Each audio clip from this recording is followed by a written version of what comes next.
이 두 사람이 미국의 35년 패권을 먹지 한 장으로 박살냈어요.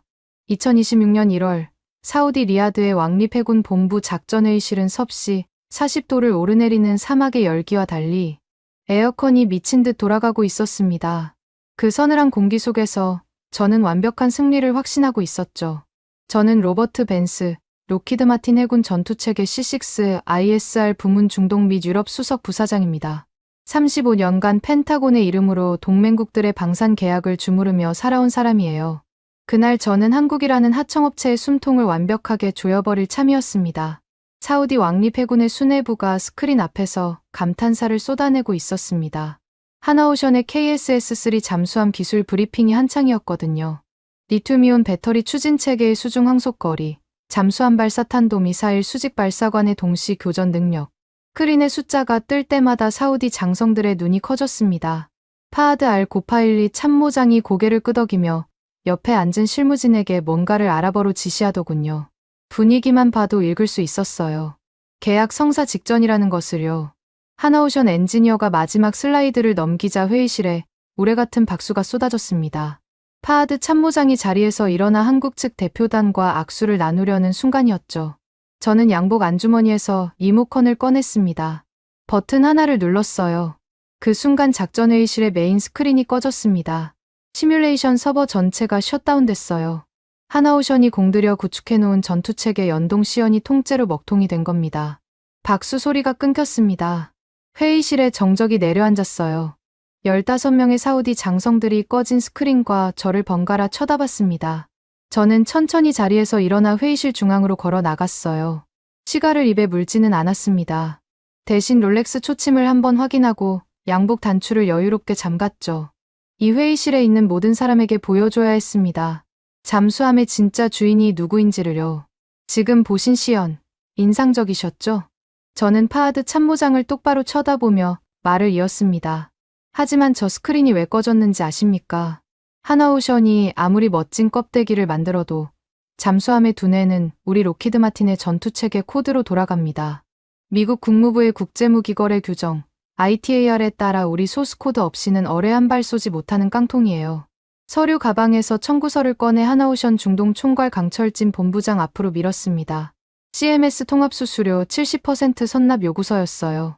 8조 원의 70%, 5조 6천억 원입니다.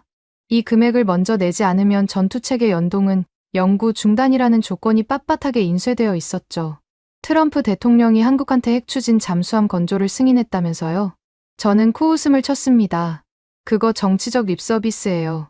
대선 표 좀 얻어먹으려는 쇼. 한국이 아무리 핵잠 타령을 해봐야 미국의 ITAR 규제 아래에서는 우리 코드 한 줄 못 건드립니다. 건방진 하청업체 주제에 핵잠수함 뽕에 취해 있나 본데 록히드 마틴의 통제 없이 너희는 영원히 깡통 철판에 불과해요. 회의실의 공기가 얼어붙었습니다. 단순한 탐욕이 아니었어요. 2025년 10월 트럼프의 핵잠 승인 이후 한국 방산의 위상이 심상치 않게 올라가고 있었거든요. 스탠턴 회장이 사흘 전 밀실에서 제게 직접 지시했습니다. 한국이 핵잠 모멘텀을 타고 독자 무기 수출국으로 기어오르기 전에 목줄을 확실히 쥐라고요. CMS 마진율 70%를 무조건 맞추라는 명령이었습니다. 반항하면 연동 코드를 끊어버리라고도 했어요. 저한테도 사정은 절박했습니다. 최근 3년간 중동 판매 실적 부진으로 이사회에서 경고를 받은 상태였거든요. 이번 사우디 사업의 수수료를 극대화하지 못하면 200억 원대 스톡옵션과 퇴직연금이 전부 날아갑니다. 벼랑 끝이었어요. 파하드 참모장이 자리를 박차고 일어섰습니다. 벤스 부사장, 이건 우리 왕립 해군의 작전회의실이오. 당신이 초대받은 손님 자격으로 앉아있는 자리에서 사업 파트너의 시스템 전원을 멋대로 뽑아버린 겁니까? 참모장의 목소리가 떨리고 있었어요. 분노였습니다. 하지만 저는 개의치 않았어요. 사우디가 아무리 화를 내봐야 미국 시스템 없이는 잠수함을 굴릴 수 없다는 걸 파하드 본인이 가장 잘 알고 있으니까요. 저는 어깨를 으쓱하며 자리에 다시 앉았습니다. 그때 강철진이라는 사내의 행동이 눈에 들어왔습니다. 하나오션 중동해양 총괄 본부장, 80년대 옥포, 조선소 야드에서 용접봉을 잡던 시절부터 이 바닥에서 굴러온 인물이라고 들었어요. 거친 바닷바람에 그을린 주름진 얼굴, 감정이라고는 찾아볼 수 없는 서늘한 눈. 저는 그 사내가 분노로 주먹을 떨거나 최소한 항의라도 할 줄 알았습니다. 그런데 강철진은 양복 안주머니에서 낡은 수첩을 꺼냈어요. 그리고 가느다란 볼펜으로 무언가를 적기 시작했습니다. 시스템이 강제 종료된 정확한 날짜, 시각은 초 단위까지 기록하더군요. 그게 전부였습니다. 목소리를 높이지 않았어요. 얼굴빛 하나 변하지 않았습니다. 그냥 수첩을 닫고 볼펜을 다시 주머니에 넣었어요. 빅터 첸이 제 옆으로 다가왔습니다. 로키드 마틴 수석 무기체계 엔지니어, 대만계 미국인인 이 사내는 얼굴이 하얗게 질려 있었어요. 첸이 제 귀에 대고 속삭였습니다. 부사장님, 한화시스템의 네이버 실드 3.0이 우리 구형 소프트웨어 연산 능력을 이미 넘어섰습니다. 한국을 이렇게 극단적으로 자극하면 우리가 오히려 먹힙니다. 저는 첸의 어깨를 밀쳐냈습니다. 기술자 주제의 사업 전략을 논하는 꼴이 우습더군요. 데이터 뒤에 숨어 겁이나 먹고 있는 쪽은 항상 기술자들이었어요. 현장은 파워게임이지 스펙 비교가 아니었습니다. 첸 박사, 자네는 연구실로 돌아가서 코드나 만지고 있어. 첸이 입술을 깨물며 한 발 물러섰습니다. 하고 싶은 말이 더 있는 눈빛이었지만 저는 이미 시선을 돌린 뒤였어요. 다시 강철진을 바라봤습니다. 그 사내는 여전히 미동도 없이 제 청구서를 내려다보고 있었어요. 저항도, 항의도, 분노도 없었습니다. 저는 그 침묵을 굴복으로 읽었어요. 당연했습니다. 35년간 미국의 통제 앞에서 침묵하는 사람은 전부 항복한 사람이었으니까요. 턱을 쳐들며 비열한 미소가 번졌습니다. 이 정도면 충분했어요. 한국의 목줄은 확실히 쥐었고 스탠턴 회장에게 좋은 소식을 전할 수 있을 겁니다. 그런데 회의실을 나서기 직전 문득 뒤를 돌아봤습니다. 강철진이 수첩을 다시 꺼내 무언가를 한 줄 더 적고 있었어요. 볼펜 끝이 종이 위를 긁는 소리가 조용한 회의실에 묘하게 울렸습니다. 그때는 그게 뭘 의미하는지 몰랐어요. 그 사내가 초 단위로 기록하고 있던 것들이 어떤 무기가 되어 돌아올지 섭씨 40도의 리야드에서 저는 상상조차 하지 못하고 있었습니다. 자비에르 바바세우라는 이름을 들어보셨습니까? 프랑스 출신의 이 사내는 글로벌 군사 전문 매체 네이버 뉴스의 창립자 겸 수석 에디터입니다. 전 세계 해군 수뇌부가 아침마다 이 사내의 기사를 확인할 정도로 영향력이 막강한 인물이죠. 바바세우가 2026년 2월 초 자기 매체에 칼럼 하나를 실었어요. 로키드 마틴의 고질적인 시스템 연동 지연, 갑질은 동맹국 해군의 목줄을 쥐고 흔드는 펜타곤의 가장 더러운 악습이라는 내용이었습니다. 저는 그 기사를 읽고 코웃음을 쳤어요. 프랑스 기자가 뭘 알겠습니까? 목줄을 쥐는 게 아니라 질서를 유지하는 겁니다. 미국 없이는 어떤 동맹국도 잠수함 한 척 못 굴리는 게 이 바닥의 현실이니까요. 하지만 그 칼럼이 전 세계 해군 사이에서 어떤 파장을 일으키고 있는지 저는 까맣게 모르고 있었습니다. 리야드 회의실에서 전투체계 시뮬레이션 서버 전원을 뽑아버린 뒤 저는 완벽한 주도권을 쥐었다고 판단했어요. 달안의 IMI 합작 조선소로 내려가 다음 수순을 밟았습니다. 핵심 소나 연동 테스트를 일방적으로 3주 연기하는 공문을 한화오션 현장 사무소에 보냈어요. 소나가 작동하지 않으면 잠수함은 바닷속에서 눈먼 장님이나 마찬가지입니다. 3주 연기면 전체 공정이 2달 이상 밀리거든요. 한국 측이 사정 전화를 걸어올 게 뻔했습니다. 무릎을 꿇고 수수료, 협상 테이블로 기어 나올 수밖에 없는 구조였어요. 그런데 이상한 일이 벌어졌습니다. 하루가 지나도 전화가 오지 않았어요. 이틀째도 마찬가지였습니다. 사흘째 되는 날 아침, 제 이메일 수신함에 한화오션 현장 사무소 명의의 메일이 딱 한 통 와 있었어요. 열어봤습니다. 소나 연동 테스트 3주 연기 통보에 대한 수신 확인증이었습니다. 그게 전부였어요. 항의도, 탄원도, 협상 요청도 없었습니다. 기계적으로 찍어낸 수신 확인 도장 하나. 저는 모니터를 2번 다시 들여다봤습니다. 뭔가 빠진 게 있나 싶었거든요. 하지만 정말로 그게 끝이었어요. 35년간 이 수법을 써왔는데 상대방이 이렇게 반응한 적은 한 번도 없었습니다. 다들 사흘 안에 굽신거리며 찾아왔거든요. 화가 치밀었습니다. 한국 놈들이 상황 파악을 못하고 있다고 판단했어요. 압박의 강도를 높이기로 했습니다. 조선소에 들어가야 할 미국산 핵심 레이더 부품의 통관을 고의로 막아버렸어요. 사우디 세관의 보안 검토 재실시라는 명목을 붙였습니다. 한화오션 현장에서 레이더 부품이 도착하지 않으면 공정표가 완전히 박살나거든요. 이번에야말로 강철진이 허겁지겁 달려올 거라고 확신했습니다. 일주일을 기다렸어요. 강철진은커녕 하나오션 말단 직원 한 명도 연락해오지 않았습니다. 대신 제 수신함에 또다시 기계적인 수신 확인증이 한 통 찍혀 있었어요. 부품 통관 지연건에 대한 접수 완료 통보였습니다. 날짜와 시각이 초 단위까지 기재되어 있었어요. 그 서류의 하단에 빨간 펜으로 적힌 숫자가 보였습니다. 제가 레이더 부품 통관을 막은 정확한 일시였어요. 누가 적었는지 굳이 확인할 필요도 없었습니다. 리아드 회의실에서 수첩에 초 단위 시각을 기록하던 그 사내의 필체가 떠올랐거든요. 분통이 터졌습니다. 이번에는 더 노골적으로 갔어요. 조선소에 납품되어야 할 미국산 통신 장비 수량을 절반으로 줄여버렸습니다. 계약서에 명시된 물량의 50%만 선적하라고 미국 본사 물류팀에 직접 지시했어요. 하나오션이 이 사실을 알면 공정 차질이 불가피하고 사우디 측의 납기 지연 책임을 떠넘길 수도 있는 상황이었습니다. 이 정도면 한국 측이 버틸 재간이 없을 거라고 봤어요. 바로 다음 날이었습니다. 다란 조선소 현장에서 움직임이 포착됐어요. 강철진이 사우디 왕립해군 소속 검수관 2명을 대동하고 야드를 돌고 있었습니다.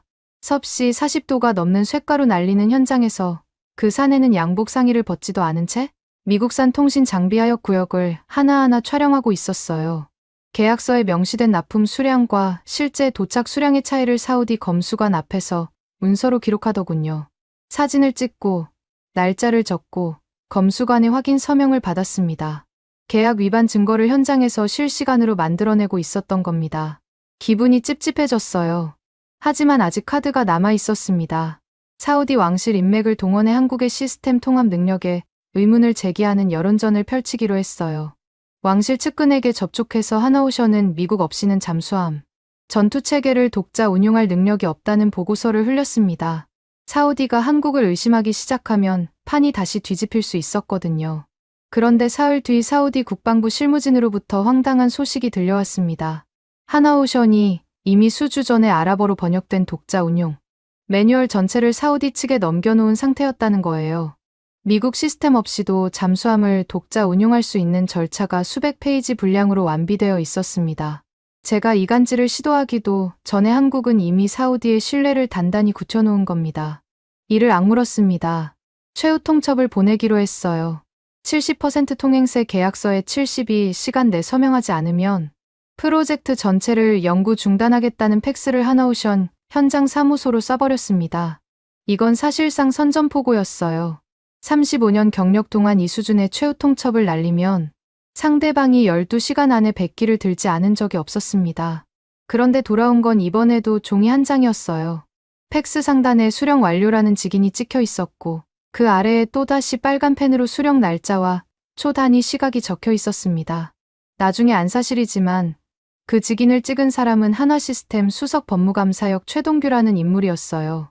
국방부 국제법무관 출신의 이 사내는 제 최후 통첩 팩스를 증거 보관함에 집어넣고 서류 가방을 닫았다고 합니다. 그게 전부였어요. 빅터 첸이 또 찾아왔습니다. 이번에는 표정이 더 심각했어요. 부사장님, 한국 측의 이 침묵은 비정상적입니다. 굴복이 아니에요. 반격을 준비하고 있는 겁니다. 네이버 실드 3.0의 독자 연동 테스트 데이터를 제가 입수했는데 우리 시스템을 완전히 대체할 수준까지 올라와 있습니다. 저는 첸의 말을 끝까지 듣지도 않았습니다. 첸 박사, 자네는 숫자밖에 모르는 사람이야. 한국 놈들이 아무리 코드를 짜봐야 ITAR 규제 한 방이면 끝이라고. 미국 국무부가 수출 허가를 안 내주면 그 소프트웨어는 휴지 조각이야. 첸이 입을 다물었습니다. 하지만 돌아서는 첸의 등에서 무언가 포기한 사람의 기운이 느껴졌어요. 저는 신경 쓰지 않았습니다. 그날 밤 스탠턴 회장에게 보고서를 올렸거든요. 사우디 사업 CMS 통합 수수료 70% 마진 달성 확정이라는 제목이었습니다. 회장이 좋아할 게 뻔했어요. 보고서를 전송하고 시가에 불을 붙이며 다란의 밤하늘을 올려다봤습니다. 사막에 별이 쏟아지고 있었어요. 한국 측 사무소의 불은 아직 꺼지지 않고 있었습니다. 자정이 넘었는데도 환하게 빛나는 그 창문을 보며 저는 피식 웃었어요. 저 안에서 뭘 하고 있든 미국의 규제 앞에서는 아무 소용이 없을 텐데 그때까지 저는 그렇게 믿고 있었습니다. 강철진이라는 사내가 빨간 펜으로 적어 넣은 날짜와 초 단위 시각들이 어떤 형태의 서류로 묶여가고 있는지, 최동규라는 법무관이 증거 보관함에 차곡차곡 쌓아올린 팩스와 문서들이 어떤 폭발력을 품고 있는지 저는 시가 연기 너머로 아무것도 읽어내지 못하고 있었습니다. 2026년 2월 중순, 리야드 시내의 최고급 호텔 회의실을 잡았습니다. 포시즌스 킹덤 타워. 사우디 왕족들이 비즈니스 협상에 쓰는 그 호텔이었어요. 에어컨을 최대로 틀어놓았습니다. 회의실 온도가 18도까지 내려갔어요. 일부러 그랬습니다. 사막의 열기 속에서 걸어 들어올 한국 측 대표가 서늘한 공기에 몸이 움츠러드는 것부터 시작하고 싶었거든요. 심리전의 기본이죠. 테이블 상석에 앉아 롤렉스 초침을 확인했습니다. 약속 시각 10분 전이었어요. 저는 느긋하게 다리를 꼬았습니다. 한국 측이 먼저 연락을 해왔어요. 면담을 요청한 쪽이 하나오션이었습니다. 그 소식을 듣는 순간 확신했어요. 드디어 무릎을 꿇으러 오는 거라고요. 3주간의 소나 연동 테스트 연기, 레이더 부품 통관 차단, 통신 장비 수량 절반 삭감.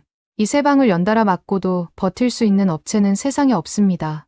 강철진이 고개를 숙이고 들어와 70% 수수료에 서명하는 그림이 머릿속에 선명하게 그려졌어요.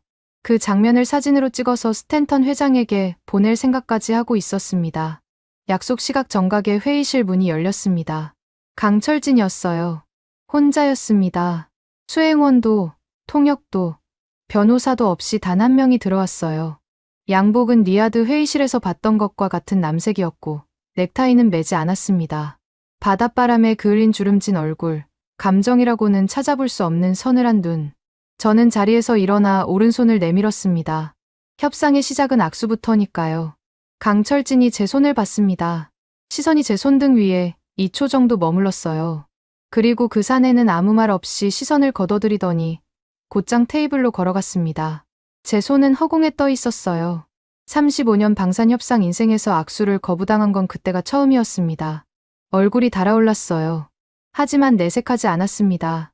한국 놈이 체면치레를 하려는 거라고 스스로를 다독였거든요. 어차피 서명하러 온 거 아니겠습니까? 강철진이 테이블 위에 봉투 하나를 올려놓았습니다. 크림색 양봉투였어요. 앞면에 하나오션 본사 법무팀이라는 글씨가 선명했고 봉투 하단에 붉은 결제 직인이 찍혀 있었습니다. 직인의 잉크가 아직 마르지 않은 것처럼 진했어요. 저는 봉투를 집어 들었습니다. 봉인을 뜯고 안에 든 서류를 꺼냈어요. A사 용지 3장이었습니다. 한국어와 영어가 병기된 공문이었어요. 첫 줄을 읽는 순간 손가락 끝이 차가워졌습니다. 강철진이 입을 열었습니다. 감정 영도의 목소리였어요. 요구 1. 로키드 마티니 하나오션의 부과한 CMS 통합 수수료 70% 및 전투체계, 독점 운용권을 즉각 철회할 것. 심장이 한 박자 멈칫했습니다. 뭐라고요? 수수료를 깎아달라는 게 아니라 철회하라고요. 저는 서류를 다시 들여다봤어요. 분명히 즉각 철회라고 인쇄되어 있었습니다. 붉은 직인 바로 위에요. 이건 협상이 아니었습니다. 통보였어요. 을의 자리에 앉아야 할 하청업체가 갑한테 통보를 하고 있었습니다. 얼굴에 열이 올랐어요. 자리를 박차고 일어서려 했습니다. 강철진의 목소리가 제 동작보다 빨랐어요. 요구 2. 로키드 마틴은 KSS-3 잠수함에 탑재된 전투체계, 소스코드 일체를 합의 기한 내에 한화 시스템으로 전면 이관할 것. 의자에서 엉덩이가 반쯤 떠오른 상태로 멈췄습니다. 소스코드 전면 이관이라고요. 그건 로키드 마틴이 30년간 쌓아올린 해군 전투체계의 핵심 자산을 통째로 넘기라는 뜻이었어요. 미국 방산 역사상 그런 요구를 받은 적이 단 한 번도 없었습니다. 이성이 끊어졌어요. 미쳤어? 당신 지금 제정신이야? 고함이 터져 나왔습니다. 회의실 벽이 울릴 정도였어요. 저는 테이블을 양손으로 내리쳤습니다. 물잔이 흔들렸어요. 강철진의 서류 위로 물방울이 몇 개 튀었습니다. 그런데 강철진은 미동도 하지 않았어요. 제 고함이 회의실 공기를 찢어놓는 동안 그 사내의 눈동자는 서류 위에 고정되어 있었습니다. 마치 제가 존재하지 않는 것처럼요. 강철진이 3번째 장을 들어 올렸습니다. 목소리의 톤이 1mm도 변하지 않았어요. 요구 3. 상기 2항목에 대한 로키드 마틴 본사 권한 대행자의 법적 구속력 있는 서면 확약을 제출할 것. 서류 3장을 테이블 위에 가지런히 정돈하더군요. 볼펜으로 서명란 3곳에 동그라미를 쳤습니다. 그리고 강철진이 왼쪽 손목에 시계를 톡톡 두드렸어요. 낡은 카시오 전자시계였습니다. 롤렉스도 오메가도 아닌 카시오. 그 사내가 시계를 두드리며 말했습니다. 이 3가지 요구에 대한 서면, 확약 기한은 정확히 48시간입니다. 1초라도 늦으면 우리의 하도급 논의는 전면 파기됩니다. 48시간. 이틀이었어요. 8조 원짜리 프로젝트의 운명을 결정하는데 고작 이틀을 준다는 겁니다. 머릿속이 하얘졌어요. 이건 협상이 아니라 선전포고였습니다. 아니, 그보다 더한 거였어요. 미국 최대의 방산업체를 상대로 하청업체가 타이머를 걸어버린 겁니다. 35년 동안 이 업계에서 살아왔지만 이런 상황은 상상도 해본 적이 없었습니다. 타이머를 거는 쪽은 항상 우리였거든요. 입이 벌어진 채 아무 말도 나오지 않았습니다. 강철진이 서류 가방을 집어들었어요. 가방의 잠금 장치를 철컥 닫는 소리가 회의실에 울렸습니다. 그 사내가 돌아섰어요. 한마디의 인사도 한 줌의 미련도 없이 회의실 문을 향해 걸어갔습니다. 등이 곧았어요. 옥포 조선소 야드에서 용접봉을 잡던 시절부터 바닷바람을 맞으며 세운 그 등이 한치의 흔들림도 없이 제게서 멀어져 갔습니다. 잠깐, 이봐, 강 본부장. 소리를 질렀습니다. 강철진이 멈추지 않았어요. 문손잡이를 잡았습니다. 돌리는 소리가 들렸어요. 이건 미친 짓이야. 미국 정부가 가만히 있을 것 같아. 국무부에 전화? 한 통이면 당신들 수출 허가가 날아간다고. 문이 열렸습니다. 복도의 따뜻한 공기가 서늘한 회의실로 밀려 들어왔어요. 강철진이 문 앞에서 딱 한 번 고개를 돌렸습니다. 저를 본 게 아니었어요. 테이블 위에 놓인 서류 3장을 본 거였습니다. 서명 안에 동그라미 3개가 비어있는 걸 확인한 겁니다. 그리고 문이 닫혔어요. 혼자 남겨졌습니다. 에어컨이 미친 듯이 돌아가는 서늘한 회의실에서 저는 한참 동안 닫힌 문을 바라보고 있었어요. 테이블 위에는 물방울이 튄 공문 3장과 크림색 봉투만 덩그러니 남아 있었습니다. 붉은 직인이 형광등 아래서 번들거렸어요. 48시간이라는 숫자가 뇌리에 박혀 빠지지 않았습니다. 손을 내려다봤어요. 떨리고 있었습니다. 35년 만에 처음이었어요. 롤렉스 초침이 째깍거렸습니다. 아까까지는 승리의 박자로 들리던 그 소리가 지금은 전혀 다르게 울렸어요. 스마트폰을 집어들었습니다. 스탠턴 회장에게 보고해야 했어요. 하지만 뭐라고 말하겠습니까? 하청업체가 48시간 최후 통첩을 걸어왔다고요. 회장이 뭐라고 할지 뻔했습니다. 전화기를 다시 내려놓았어요. 주머니에서 시가를 꺼내 입에 물었지만 불을 붙이지 못했습니다. 라이터를 쥔 손이 멈추지 않고 흔들렸거든요. 강철진이 두드린 카시오 전자시계의 째깍거림이 아직 귓가에 맴돌고 있었습니다. 제 롤렉스 데이토나가 200만 원짜리 카시오에 쫓기는 기분이었어요. 서류를 다시 집어들었습니다. 3가지 요구사항을 처음부터 끝까지 읽었어요. 읽을수록 등골이 서늘해졌습니다. 이건 즉흥적으로 작성된 문서가 아니었어요. 제가 사우디에서 버린 모든 갑질의 날짜와 시각, 계약 위반 조항 번호까지 한 글자도 빠짐없이 정리되어 있었거든요. 소나 연동 테스트 일방 연기 통보 날짜, 레이더 부품 통관 차단 날짜, 통신 장비 수량 삭감 날짜, 전부 초 단위까지 기재되어 있었습니다. 강철진이 수첩에 빨간 펜으로 적어 넣던 그 숫자들이었어요. 그제서야 깨달았습니다. 그 사내의 침묵은 굴복이 아니었어요. 저격수가 조준경의 눈을 대고 숨을 고르는 순간이었던 겁니다. 48시간. 숫자로는 간단했습니다. 하지만 그 시간이 실제로 흘러가는 걸 온몸으로 겪어보니 48시간이 48년처럼 느껴졌어요. 카운트다운이 시작된 건 강철진이 호텔 회의실 문을 닫고 나간 그 순간부터였습니다. 로키드 마틴 리야드 지사 사무실로 돌아왔을 때 시계는 이미 잔여 36시간을 가리키고 있었어요. 가장 먼저 든 생각은 스탠턴 회장에게 절대 들키면 안 된다는 거였습니다. 하청업체한테 48시간 최후 통첩을 받았다는 사실이 본사에 보고되면 저는 그 자리에서 끝이에요. 스탠턴이라는 인간은 안보도 동맹의 가치도 모릅니다. 오직 분기별 영업이익과 주주 배당금으로만 세상을 보는 사내거든요. 결과가 좋으면 모든 공을 자기가 가져가고 나쁘면 아랫사람의 목을 치는 게 그 인간의 방식이었습니다. 몰래 사태를 수습하는 수밖에 없었어요. 70% 수수료를 포기하는 건 불가능했습니다. 하지만 시간을 벌 수는 있었어요. 적당히 양보하는 척하면서 카운트다운을 무력화시키면 되는 거였죠. 잔여 30시간. 하나오션 현장 사무소로 이메일을 보냈습니다. CMS 통합 수수료 70%를 3년 분할 납부로 조정하겠다는 제안이었어요. 70%라는 총액은 건드리지 않되 납부 시점을 분산시켜 부담을 줄여주겠다는 뜻이었습니다. 이 정도면 한국 측도 명분을 세울 수 있을 거라고 봤어요. 이메일을 보내고 모니터 앞에 앉아 수신 확인을 기다렸습니다. 30분이 지났어요. 1시간이 지났습니다. 2시간이 흘렀어요. 수신함에 알림이 떴습니다. 열어봤어요. 읽음 확인이었습니다. 그게 전부였어요. 답장은 없었습니다. 제안에 대한 수용도, 거부도, 역제안도 없이 읽음 확인한 줄. 모니터를 주먹으로 칠 뻔했습니다. 자녀 24시간. 방법을 바꾸기로 했어요. 공식 채널이 안 되면 비공식으로 가는 겁니다. 빅터 첸을 불렀습니다. 첸은 기술자니까 한화 측 엔지니어들과 면식이 있었거든요. 첸을 하나오션 현장 사무소로 보내 비공식 타협을 시도하라고 지시했습니다. 수수료를 좀 깎아줄 테니 카운트다운을 멈춰달라고 전해라. 그렇게 말했어요.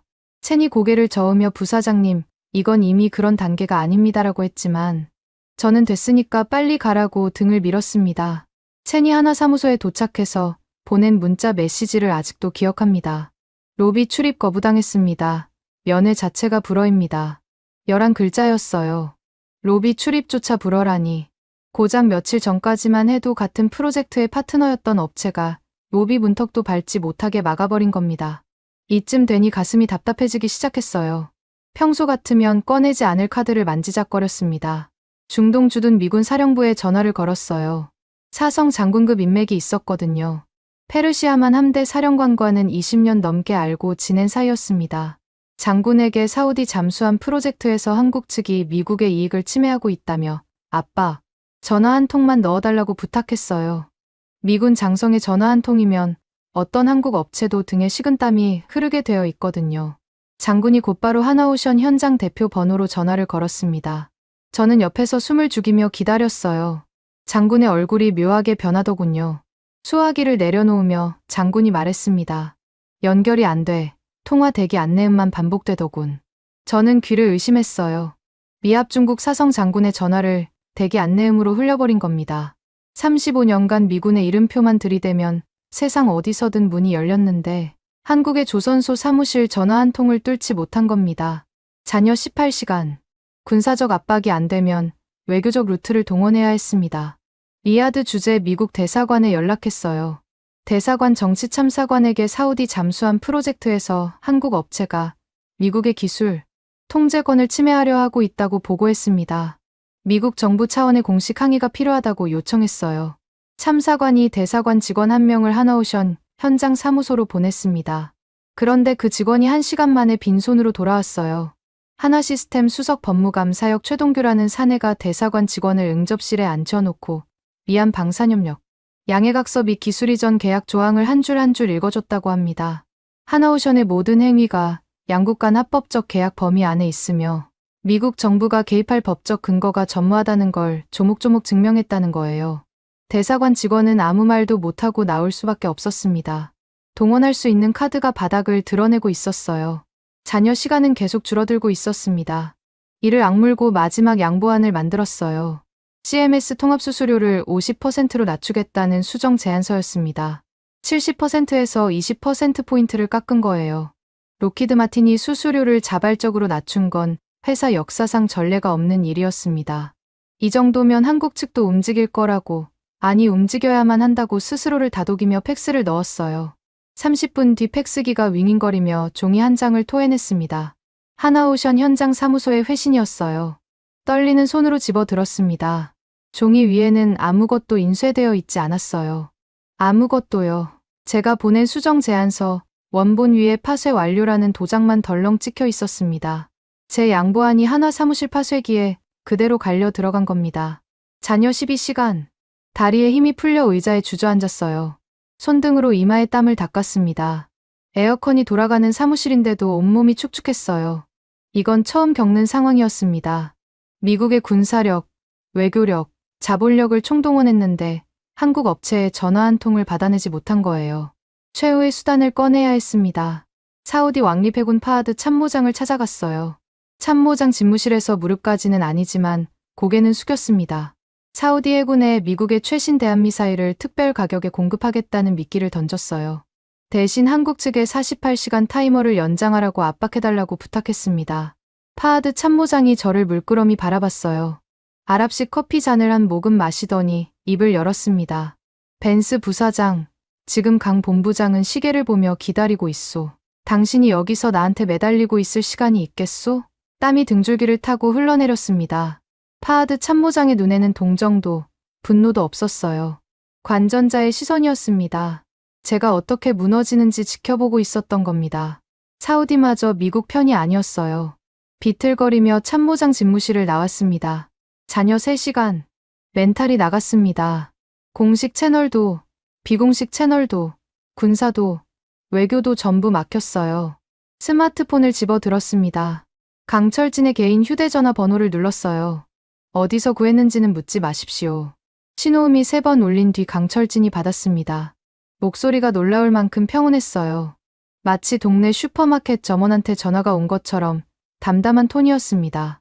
강 본부장, 나 벤스야. 이렇게 될 일이 아니잖아. 파하드 참모장도 껴서 3시 저녁이나 한 끼 합시다.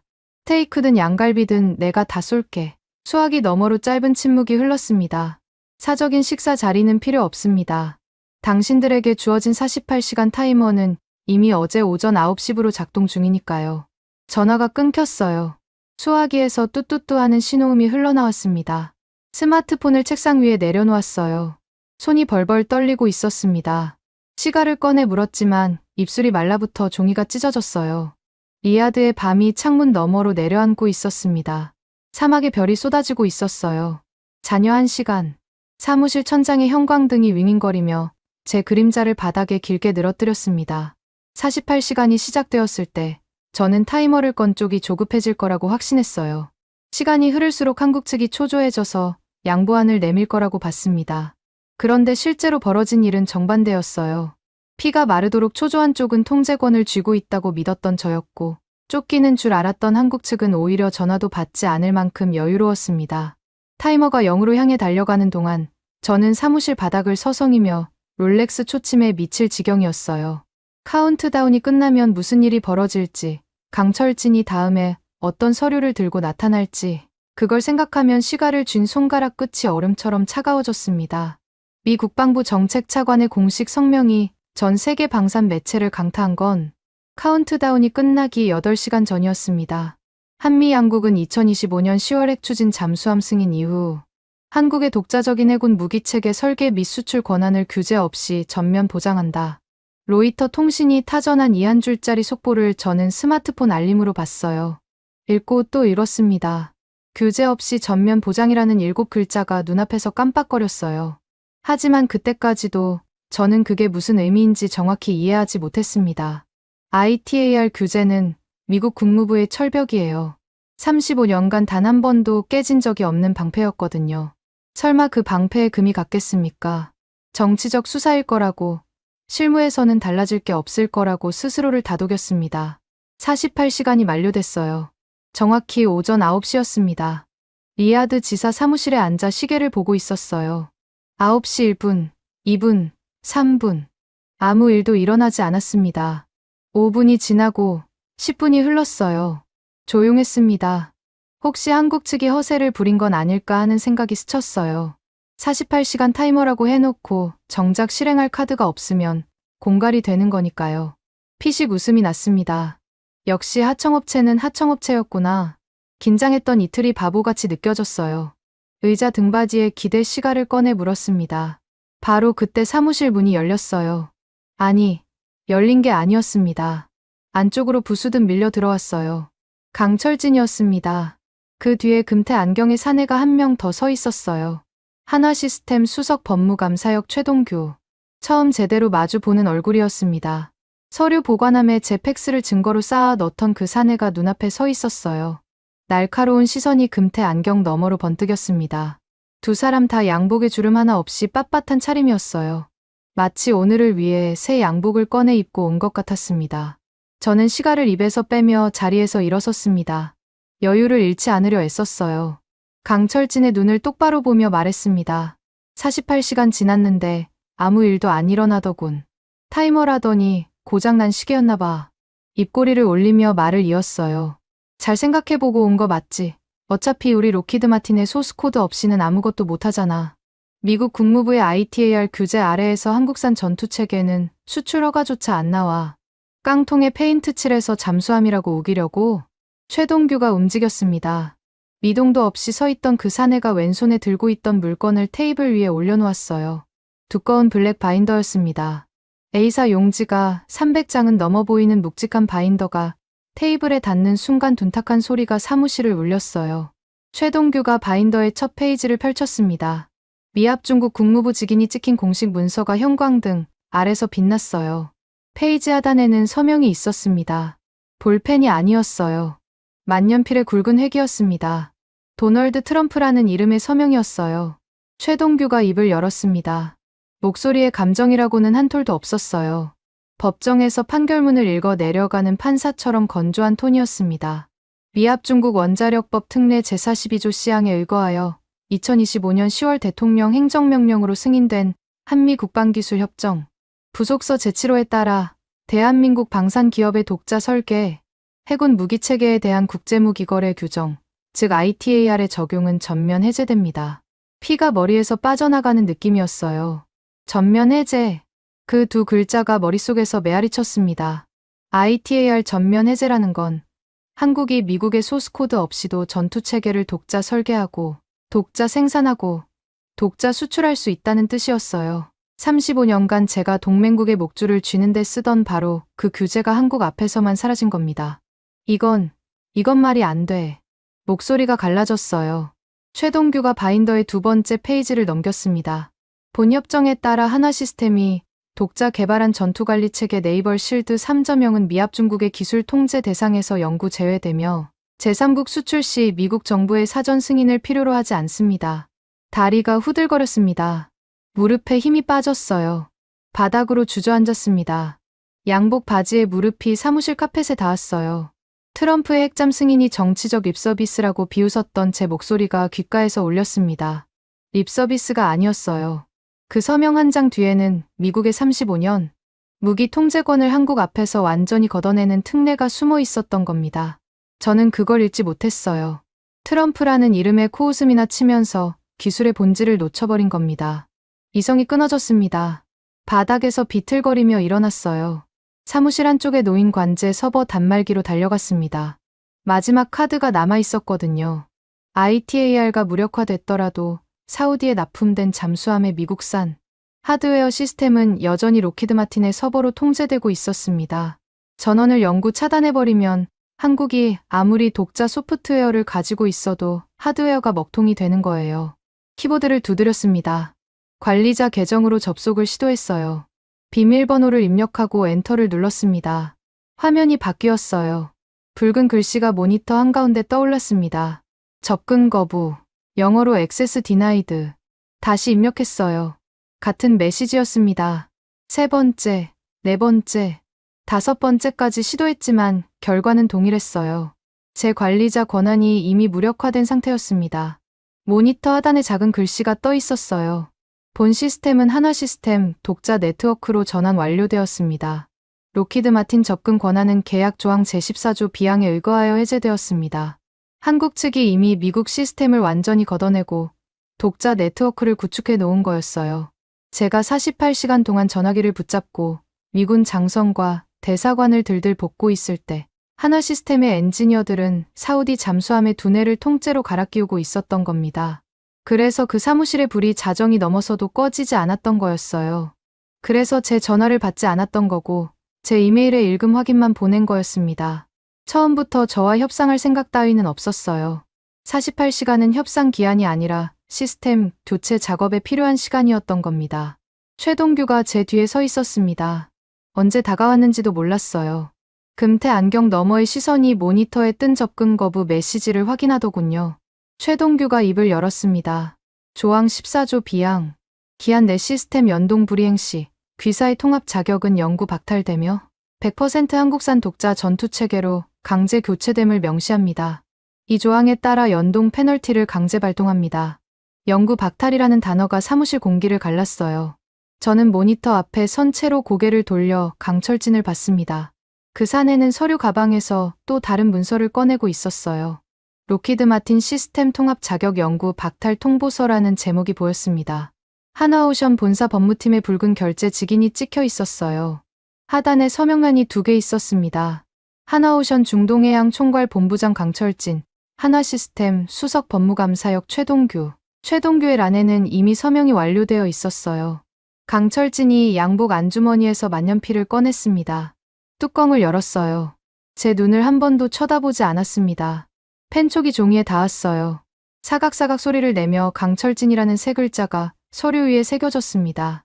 그 사각거리는 소리가 끝나는 순간 35년간 록히드 마틴이 쥐고 있던 잠수함, 전투체계의 통제권이 완전히 소멸했습니다. 미국의 규제를 미국 대통령의 서명으로 짓눌렀어요. 미국의 서버를 한국의 코드로 잠가버렸습니다. 미국의 통합 자격을 한국의 만년필로 영구히 지워버렸어요. 이 사무실에서 벌어진 일은 30분이 채 걸리지 않았습니다. 하지만 그 30분이 사우디 8조 원짜리 사업의 주인을 영원히 바꿔놓았어요. 강철진이 만년필 뚜껑을 닫았습니다. 서류를 바인더에 끼워 넣고 잠금 장치를 철컥 잠갔어요. 최동규가 블랙 바인더를 집어들었습니다. 두 사람이 나란히 문을 향해 걸어갔어요. 저는 모니터 앞에 주저앉은 채 그 2개의 등을 바라볼 수밖에 없었습니다. 문이 열리고 복도에 빛이 스며들었어요. 강철진이 문 밖으로 나서는 순간 복도에서 기다리고 있던 사우디 왕립 해군 장교 2명이 거수 경례를 했습니다. 하나오션 깃발이 수놓인 강철진의 양복 가슴 위에 경례를 올린 겁니다. 문이 닫혔어요. 사무실에는 접근 거부라는 붉은 글씨가 떠있는 모니터와 바닥에 무릎을 꿇은 저만 남았습니다. 강철진이 서류에 사인을 갈긴 지 정확히 4시간 뒤였습니다. 사우디 다란의 IMI 합작 조선소 메인 통제실 앞에 하나오션 태스크포스 차량 7대가 먼지를 일으키며 도착했어요. 섭씨 43도의 열기가 아스팔트 위에서 아지랑이를 만들고 있었습니다. 차문이 열리자 강철진이 먼저 내렸어요. 그 뒤로 한화시스템 엔지니어 12명이 줄지어 내렸습니다. 전원 남색 작업복에 하나오션 로고가 박힌 안전모를 쓰고 있었어요. 한 손에는 노트북 가방을, 다른 손에는 블랙 바인더를 들고 있었습니다. 마치 군사작전에 투입되는 특수부대처럼 일사불란한 움직임이었어요. 저는 조선소 2층 사무실 창문 너머로 그 광경을 내려다보고 있었습니다. 다리에 아직 힘이 돌아오지 않았어요. 4시간 전에 벌어진 일이 악몽이었으면 좋겠다는 생각을 10번도 넘게 했습니다. 하지만 모니터에 떠있는 접근 거부 메시지가 현실을 알려주고 있었죠. 강철진의 태스크포스가 조선소 정문 보안 게이트를 통과하는 걸 보며 이를 악물었어요. 저 인간들이 메인 통제실에 발을 들여놓게 할 수는 없었습니다. 아직 조선소 현장에는 록히드 마틴 직원 26명이 배치되어 있었거든요. 물리적으로라도 막아야 했어요. 메인 통제실 출입문 앞에서 강철진의 태스크포스와 록히드 마틴 현장 직원들이 마주섰습니다. 저는 계단을 뛰어내려가 현장으로 달려갔어요. 숨이 찼습니다. 강철진이 통제실 출입 카드를 리더기에 대려는 순간 저는 직원 3명을 문 앞에 세우고 소리쳤어요. 이 시설은 록히드 마틴의 장비가 설치된 구역이야. 관할권은 우리한테 있어. 한 발짝도 들여보내지 마.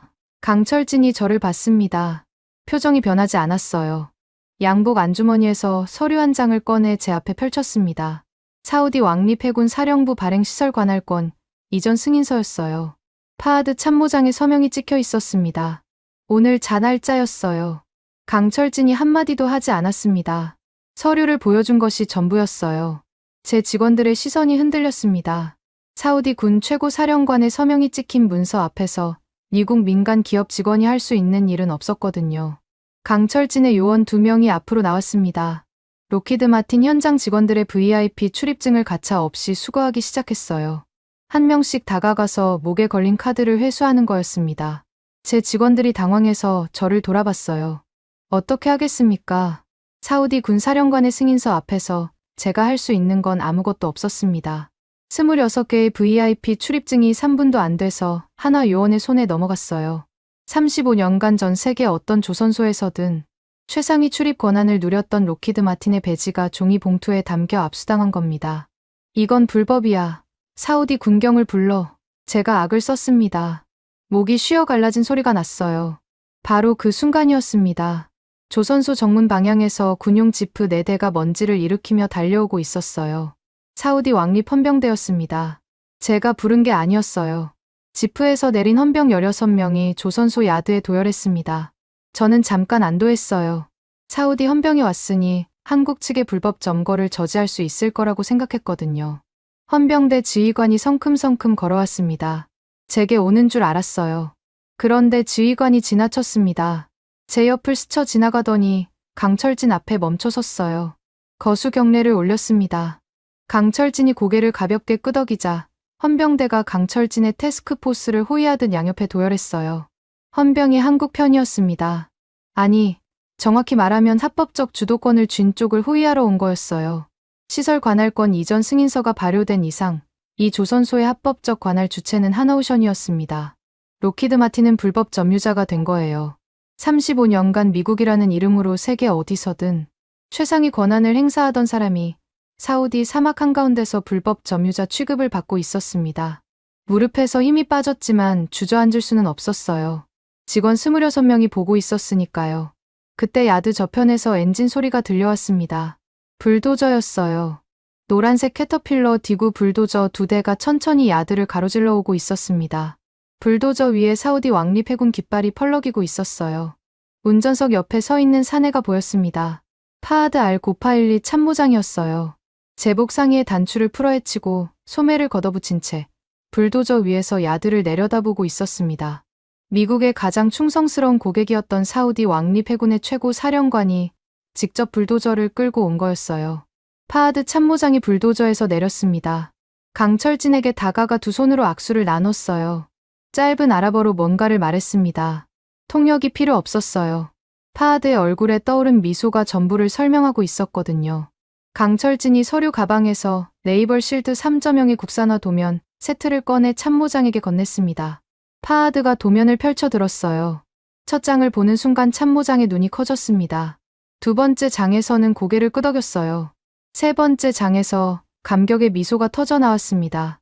미국의 통제를 받지 않는 100% 독자 설계 전투체계의 전체 아키텍처가 거기 담겨 있었던 겁니다. 파하드가 고개를 돌려 불도저 운전수에게 손짓했어요. 불도저의 엔진이 굉음을 내며 움직이기 시작했습니다.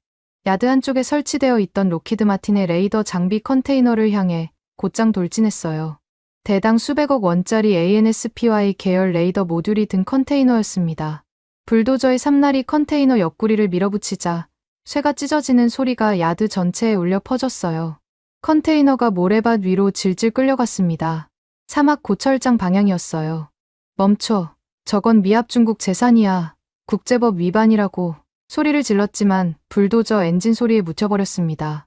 두 번째 불도저가 통신 장비 야적장으로 진입했어요. 로키드 마틴이 사우디에 납품한 전술 데이터링크 장비, 위성 안테나, 암호화 모듈이 컨테이너째로 밀려나갔습니다. 파하드 참모장은 팔짱을 끼고 그 광경을 지켜보고 있었어요. 얼굴에 후련한 기색이 역력했습니다. 수년간 부품 공급을 볼모로 통행세를 뜯어내던 미국 장비를 사막의 고철장으로 밀어버리는 순간이었으니까요. 로키드 마틴 기술자 몇 명이 철수하기 전에 앙심을 품었습니다. 야드에 설치된 미국산 하드웨어 콘솔의 배선을 뜯어내려 했어요. 증거를 인멸하거나 장비를 못쓰게 만들려는 의도였죠. 하나 특수보안팀 요원 4명이 즉각 달려갔습니다. 선두에 선 요원이 로키드 마틴 기술자 앞에 바인더를 펼쳤어요. 시설 관할권 이전 승인서와 장비 인수 목록이었습니다.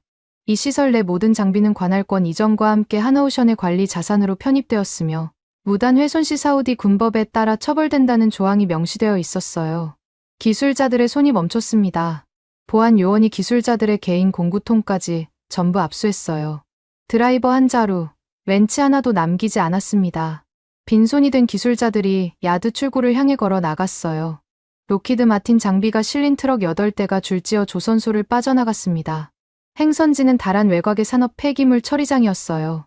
수천억 원어치의 미국산 최첨단 장비가 사막의 쓰레기장으로 반출되는 광경을 저는 2층 사무실 창문에 매달려 지켜봐야 했습니다.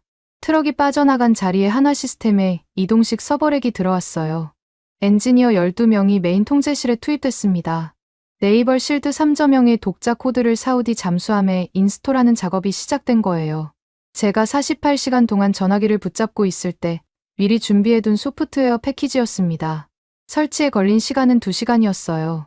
고작 2시간 만에 사우디 잠수함의 두뇌가 완벽히 한국산으로 교체된 겁니다. 빅터 체니 사무실 문을 열고 들어왔습니다. 얼굴이 잿빛이었어요. 입술이 파르르 떨리고 있었습니다. 부사장님, 네이벌 실드 3.0이 완전 가동에 들어갔습니다. 전투체계 연산 속도가 우리 시스템의 1.8배입니다. 소나 통합, 무장 통제, 전술 데이터 링크 전 영역에서 우리를 추월했어요. 기술력에서도 완벽히 패배한 겁니다. 기술력에서도라는 말이 가슴에 모처럼 박혔어요. 법적으로 졌고, 정치적으로 졌고, 이제 기술적으로까지 진 겁니다. 남은 게 아무것도 없었어요. 사무실 밖에서 헌병의 군화 소리가 들려왔습니다. 문이 열렸어요. 헌병 2명이 들어와 제 양팔을 잡았습니다. 정중하지만 거부할 수 없는 힘이었어요. 시설 관할권이 이전된 이상 저는 이 건물에 머무를 법적 근거가 없는 사람이었습니다. 양팔이 붙들린 채 사무실 문 밖으로 끌려 나갔어요. 복도를 지나 야드를 가로질러 정문으로 향하는 동안 하나오션 엔지니어들이 통제실 안에서 모니터를 들여다보며 일하고 있는 모습이 유리창 너머로 보였습니다. 2시간 전까지 제 직원들이 앉아있던 자리에 한국 엔지니어들이 앉아 있었어요. 35년간 록히드 마틴의 이름표가 붙어있던 이 조선소에서 미국의 흔적이 완전히 지워지는데 반나절도 걸리지 않았습니다. 블룸버그 통신의 속보가 터진 건 그 다음날 새벽이었습니다. 록히드 마틴, 사우디 8조 원 잠수함 사업에서 전격 축출. 하나오션, 미국 의존 없는 100% 독자 전투체계로 계약 주도권 확보. 제 스마트폰에 뉴스 알림이 쏟아지기 시작했어요. 로이터, AP, AFP가 연달아 받아쳤습니다. 네이버 뉴스의 자비에르 바바 세우는 한술 더 떴어요. 록히드 마틴의 치명적 오만함이 한국에게 100% 독자 기술이라는 날개를 달아주었으며 전 세계 해군은 미국 통제를 받지 않는 새로운 포식자를 환영하고 있다. 이 헤드라인이 글로벌 방산 커뮤니티를 강타했습니다. 리야드 지사에서 쫓겨난 뒤 호텔방에 틀어박혀 있었어요. 커튼을 친 어두운 방 안에서 스마트폰 화면만 들여다보고 있었습니다. 기사가 올라올 때마다 심장이 쪼그라들었어요. 그런데 진짜 공포는 기사가 아니었습니다. 스탠턴 회장의 전화였어요. 새벽 4시 32분, 워싱턴은 저녁 8시 32분이었을 겁니다. 스마트폰이 울렸어요. 발신자 표시를 보는 순간 손가락이 얼어붙었습니다. 아서 스탠턴, 록히드 마틴 글로벌 본사 회장 겸 최고 경영자. 회색 눈동자의 그 소시오패스가 직접 전화를 걸어온 거예요. 전화를 받았습니다. 스탠턴의 첫 마디는 쌍욕이었어요. 30초간 쉬지 않고 퍼부었습니다. 내용은 단순했어요. 블룸버그 속보를 봤다. 지금 당장 해명해라. 한국 하청업체한테 쫓겨났다는 게 말이 되느냐. 저는 입을 열려 했지만 스탠턴이 끊지 않았어요. 벤스, 자네가 내 지시대로 70% 마진을 확보했어야지. 한국 놈들 목줄을 쥐라고 했더니 오히려 목줄이 잘렸잖아. 이사회가 아침에 긴급 소집된다. 자네 이름이 안 건 첫 번째야. 전화가 끊겼습니다. 스마트폰을 침대 위에 던졌어요. 천장을 올려다봤습니다. 호텔 방 천장에 샹들리에가 흐릿하게 빛나고 있었어요. 이사회 긴급 소집이라는 5글자가 뇌리에 박혀 빠지지 않았습니다. 스탠턴이라는 인간의 패턴을 35년간 옆에서 봐왔거든요. 긴급 이사회가 소집되면 누군가의 목이 날아갑니다. 이번에는 제 목이었어요. 하지만 그때까지도 저는 한 가지를 확신하고 있었습니다. 미국에서 축출됐다는 뉴스가 퍼지면 한국이 국제사회에서 매장당할 거라는 거였어요. 미국의 방산 파트너를 쫓아낸 나라에 누가 무기를 사겠습니까? 펜타곤의 보복이 두려워서라도 캐나다, 폴란드, 호주 같은 나라들은 한국을 멀리할 게 분명했어요. 록히드 마틴은 사우디에서 밀려났지만 한국은 글로벌 시장에서 고립될 겁니다. 그러면 스탠턴 회장에게 변명이라도 할 수 있을 거였어요. 사우디는 잃었지만 한국의 글로벌 확장을 막았다고요. 이 정도면 제 목은 부지할 수 있을 거라고 계산했습니다. 그 계산이 얼마나 처참하게 틀렸는지 깨닫는데 12시간도 걸리지 않았어요. 다음 날 아침이었습니다. 호텔 로비에서 커피를 마시고 있는데 창밖으로 비행기 한 대가 리야드 킹할리드 국제공항 활주로에 착륙하는 게 보였어요. 기체의 단풍인 마크가 선명했습니다. 캐나다 국방부 전용기였어요. 아침 뉴스를 켜봤습니다. 캐나다 빌 블레어 국방장관이 예정에 없던 리야드 방문을 전격 단행했다는 속보가 흐르고 있었어요. 커피잔을 내려놓았습니다. 가슴이 철렁했어요. 빌 블레어가 왜 리야드에 오는 겁니까? 캐나다와 사우디 사이에 긴급 현안이 있다는 소식은 들은 적이 없었거든요. 2시간 뒤 답이 나왔습니다. 빌 블레어 장관이 리야드 공항에서 곧장 향한 곳은 사우디 국방부도 왕궁도 아니었어요. 하나오션 임시 본부였습니다. 강철진이 기다리고 있었죠. 두 사람이 독대에 들어갔다는 정보가 리야드의 방산 커뮤니티에 삽시간에 퍼졌어요. 저는 호텔 로비에서 스마트폰을 쥐고 실시간으로 정보를 추적했습니다. 손끝이 차가워지고 있었어요. 독대가 끝난 건 45분 뒤였습니다. 빌 블레어 장관이 하나오션 임시 본부 현관에서 강철진과 나란히 서서 카메라 앞에 섰어요. 블레어 장관이 마이크를 잡았습니다. 전 세계 방산 매체의 카메라가 일제히 돌아갔어요. 블레어가 입을 열었습니다. 미국의 ITAR 족쇄를 스스로 끊어낸 100%. 한국형 KSS-3 배치2는 캐나다 해군이 30년간 기다려온 바로 그 잠수함입니다. 오만한 미국이 스스로 걷어찬 그 황금 같은 기회를 우리 캐나다 해군의 60조 원 CPSP 사업의 우선 협상 대상자로 1초의 망설임도 없이 대한민국에 베팅합니다. 60조 원. 캐나다 잠수함 전력 현대화 프로젝트 CPSP의 총 예산이 60조 원이었습니다. 세계 방산 역사상 단일 해군 프로젝트로는 최대 규모였어요. 그 돈이 한국으로 갑니다. 제 코앞에서요. 커피잔을 쥔 손에 힘이 들어가 손잡이가 부러질 뻔했어요. 블레어 장관의 실무진이 현장에서 즉시 연합구매 의향서에 사인했습니다. 잉크가 마르기도 전에 카메라 플래시가 터졌어요. 끝이 아니었습니다. 하나오션 임시 본부의 대형 스크린에 화상 연결이 떴어요. 폴란드 바르샤바에서 접속한 얼굴이었습니다. 폴란드 무기조달 청장이었어요. 청장이 영어로 말했습니다.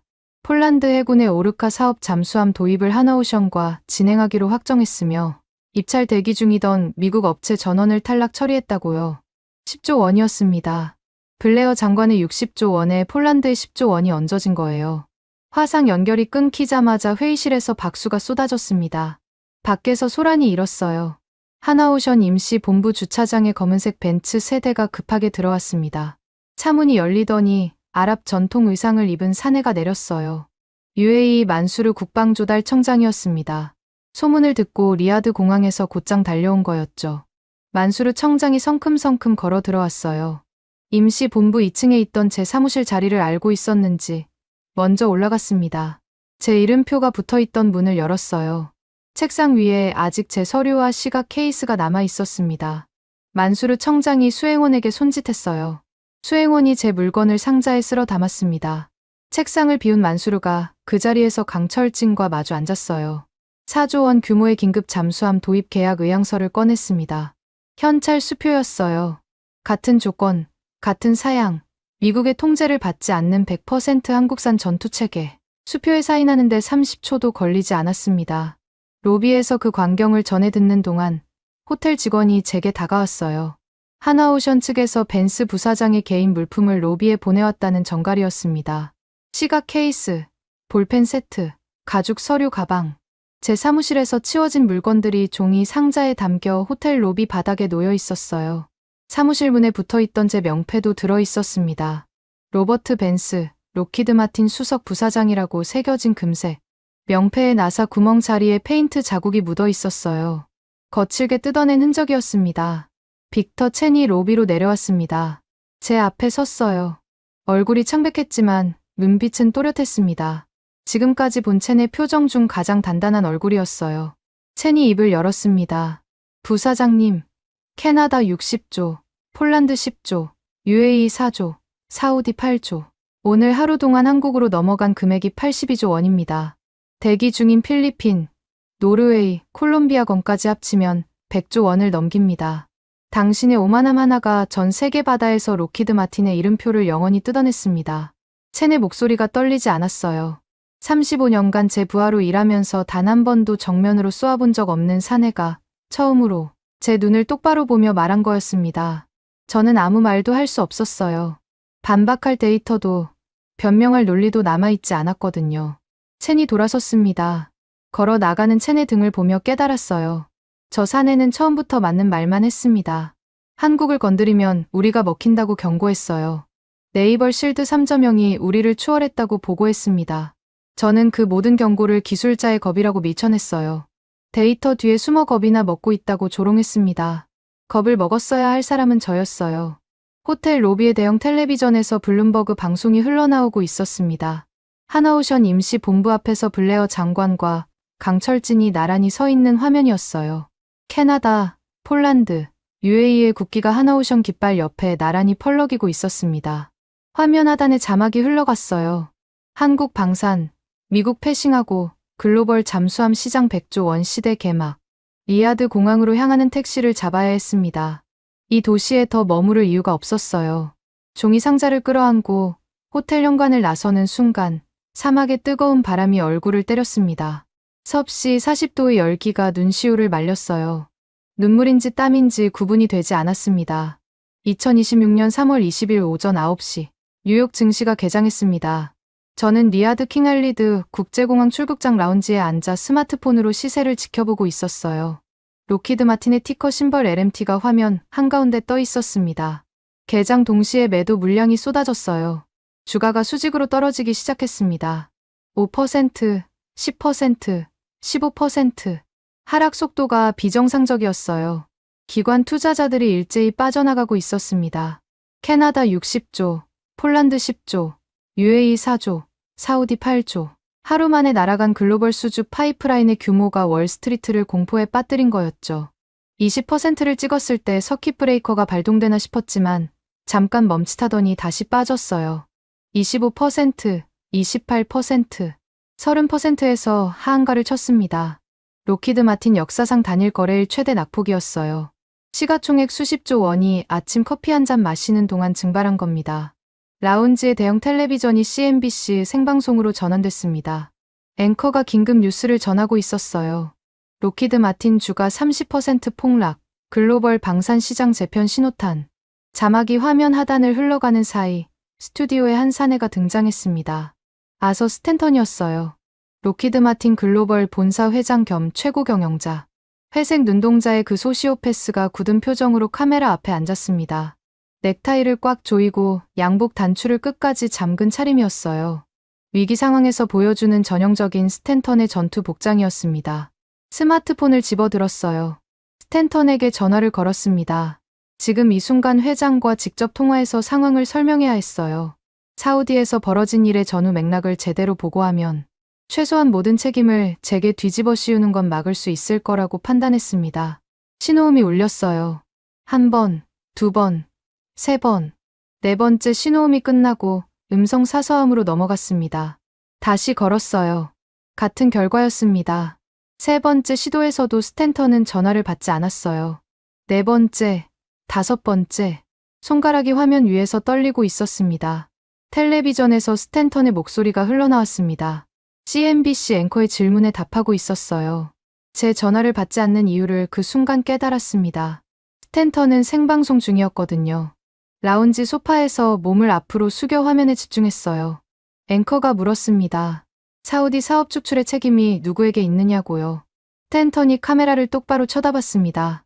회색 눈동자의 감정이라고는 없었어요. 보드카처럼 투명하고 차가운 눈이었습니다. 입이 열렸어요.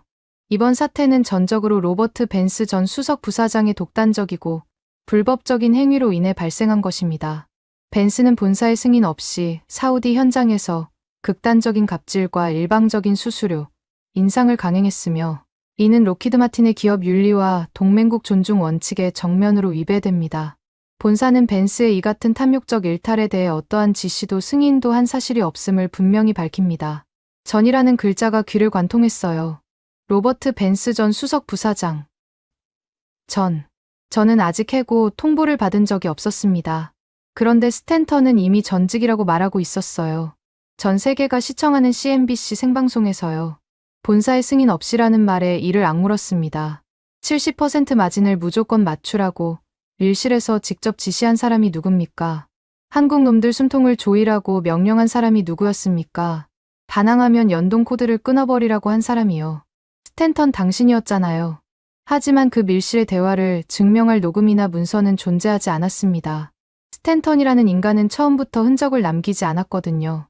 전화로만, 대면으로만, 절대 이메일이나 메모를 쓰지 않는 사내였습니다. 꼬리 자르기의 달인이었어요. 스마트폰이 진동했습니다. 이메일 알림이었어요. 발신자는 로키드 마틴 인사관리팀이었습니다. 제목을 읽는 순간 눈앞이 흐려졌어요.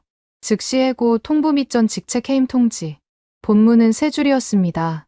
귀하는 금일부로 로키드 마틴의 모든 직위에서 해임되었으며 사원증, 보안 인가, 시설 출입 권한이 즉각 말소되었음을 통보합니다. 35년이 세 줄로 끝났어요. 두 번째 이메일이 도착했습니다. 발신자는 록히드 마틴 법무팀이었어요. 제목은 더 잔인했습니다. 손해배상 청구 사전 통지.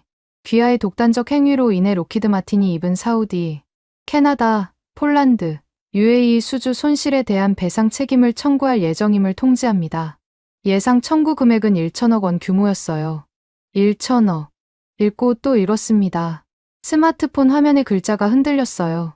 제 손이 떨리고 있었던 겁니다. 세 번째 알림이 울렸어요. 이번에는 은행 앱이었습니다.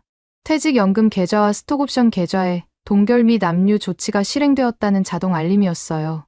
200억 원이었습니다. 35년간 벼랑 끝에서 매달려 지키려 했던 그 200억이 하룻밤 사이에 얼어붙었어요. 계좌에 접속을 시도했지만 권한 없음이라는 메시지만 떴습니다. 스탠턴이 70% 마진을 맞추라고 등을 떠밀었을 때 저는 그 200억을 지키기 위해 한국의 목줄을 쥐었습니다. 그 결과가 이거였어요. 200억은커녕 1천억의 빚더미를 짊어지게 생긴 거였습니다. 항공권을 검색했어요. 워싱턴행 비즈니스 클래스를 찾았습니다. 록히드 마틴 법인 카드는 이미 정지된 상태였어요. 개인 카드를 꺼냈습니다. 비즈니스 클래스가 긁히지 않았어요.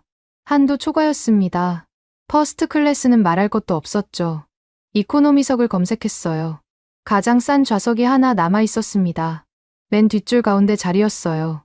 수백억대 자산가로 군림하며 전용기와 비즈니스 클래스만 타고 다니던 사내가 이코노미석, 맨 뒷줄 가운데 자리를 겨우 긁어서 도망치듯 공항을 빠져나가야 하는 신세가 된 겁니다.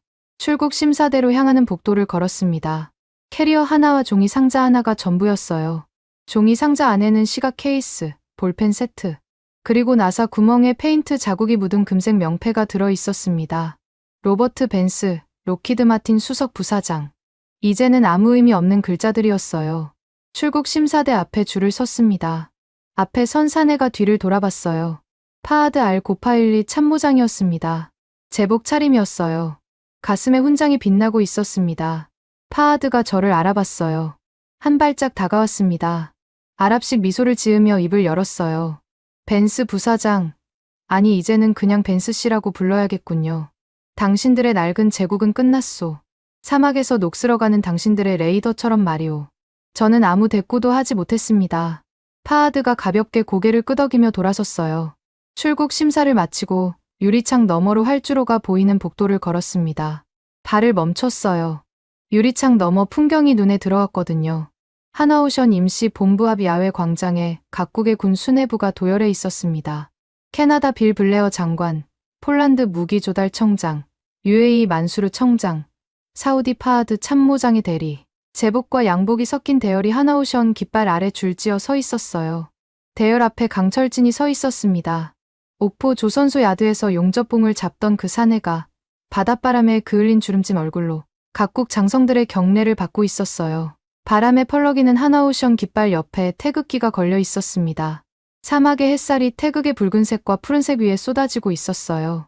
유리창에 제 얼굴이 비쳤습니다. 은발의 올백 머리가 흐트러져 있었어요. 롤렉스 데이토나의 초침이 째깍거리고 있었지만 더 이상 확인하지 않았습니다. 시간을 확인해봐야 의미가 없었거든요. 돌아갈 사무실도, 보고할 회장도, 지킬 연금도 남아있지 않으니까요. 유리창 너머 경례하는 장성들의 뒤편으로 사막이 끝없이 펼쳐져 있었습니다. 그 사막 위에 하나오션의 깃발이 펄럭이고 있었어요. 우리가 하청업체라며 비웃고 호구 취급했던 한국은